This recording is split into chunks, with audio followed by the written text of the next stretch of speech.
Yo, this is Daisy Head Maisie, written by Dr. Seuss, and I'm gonna rap this book. It's hard to believe such a thing could be true, and I hope such a thing never happened to you. But it happened, they say, to poor Maisie McGrew. And it happened like this: she was sitting one day at her desk in her school in her usual way, when she felt a small twitch on the top of her head. So Maisie looked up and she almost dropped dead. Something peculiar was going on there. A daisy was sprouting right out of her hair. Behind her was sitting young Herman but Strudel. This looks like a daisy up here on her noodle.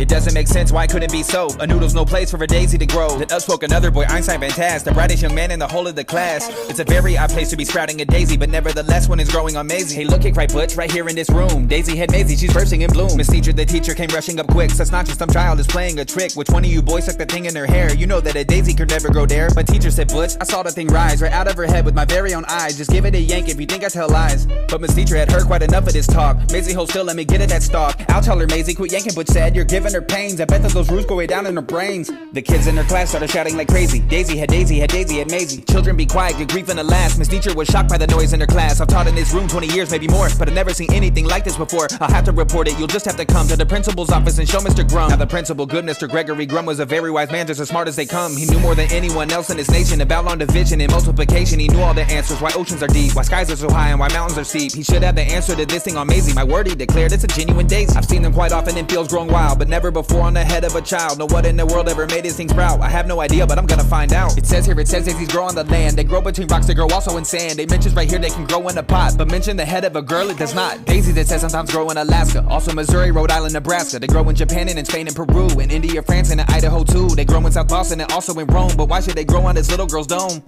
Say, look, it said Maisie.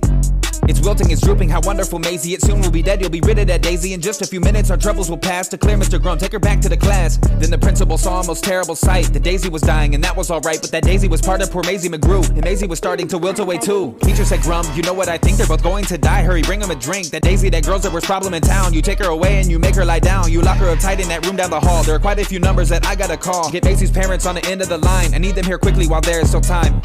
On the phone, Maisie's mom asked what's all the fuss. Then goodness to Betsy, I'll catch the next bus. A call to the shoe store reached Mr. McGrew. He answered while holding a customer's shoe.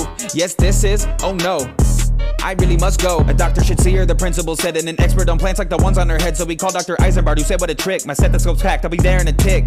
Wait, doc, said the patient, I'll come along too. My brother's a vet and he knows it's McGrew. When he heard Finch the florist grab for his shears, I'll be there just as soon as my truck can shift gears.